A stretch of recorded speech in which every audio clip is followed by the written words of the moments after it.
Ladies and gentlemen, welcome back to the Indie Zone. My name is Kathy. It is May 4th, 2026.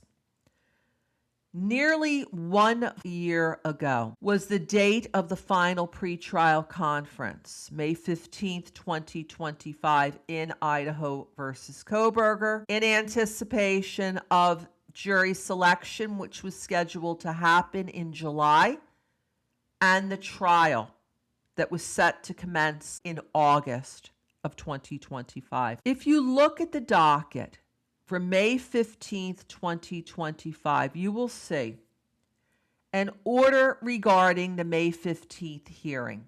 And here the court writes, the purpose of this order is to explain the reason for the sealed hearing this morning, May 15th, 2025, held to inform the parties about the orders to maintain records that the court entered today and to determine whether a sealed hearing was needed at the end of today's open hearing to discuss jury selection questions. Dated this 15th day of May, 2025, signed by Judge Stephen J. Hippler. Now, what he's talking about, ladies and gentlemen, if you watched the proceedings, they were live streamed on May 15th, 2025.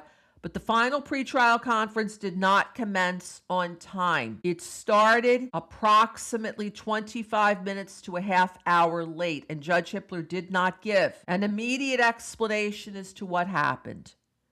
The public who watched the proceedings or were in the courtroom live learned a little bit later on what happened during that sealed and closed to the public hearing. And it was to address the court's learning of a TV program related to the case that had aired days before, called That Terrible Night on King Road.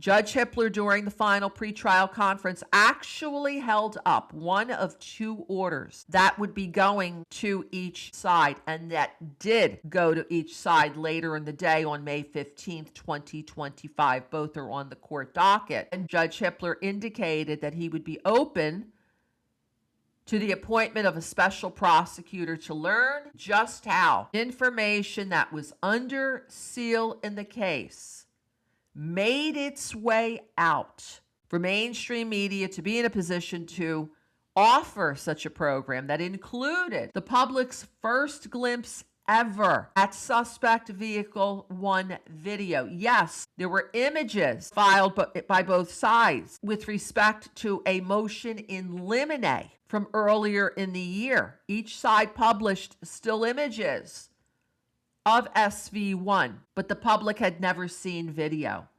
The document and records hold order that went to both sides state, based on sensitive information not previously publicly circulated that was reported during a recent Dateline TV program related to this case, and the defendant Brian Kohberger, it appears likely that someone currently or formerly associated with law enforcement or the prosecution team violated this court's non-dissemination order. Such violations not only undermine the rule of law, potentially by persons charged with upholding it, but also significantly impede the ability to seat an impartial jury and will likely substantially increase the cost to be borne by the taxpayers of Latah County to prosecute this case, by extending the time it will take to seat a jury and potentially requiring a lengthy period of juror sequestration. Accordingly,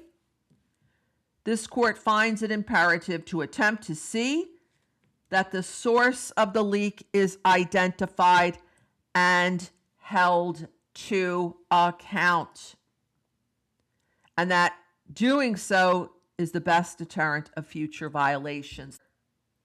From what the public understands, there may have been a special prosecutor appointed, as Judge Hippler spoke of, to investigate this leak, to attempt to see that the source of the leak is identified and held to account, and that in doing so is the best deterrent to future violations, as Judge Hippler wrote in his court orders of May 15th, 2025. But as of this date, a year later, the public has heard nothing further. And the unsealing of the case that Judge Hippler ordered after Mr. Kohberger pled guilty has been at a standstill for several months. Looking at the public docket today, May 4th, 2025, there is nothing from the court reporting back to the public, no court order of the status, the result of any investigation, or anyone being held to account for this leak, as the court talked about. And there's nothing on the case summary page documented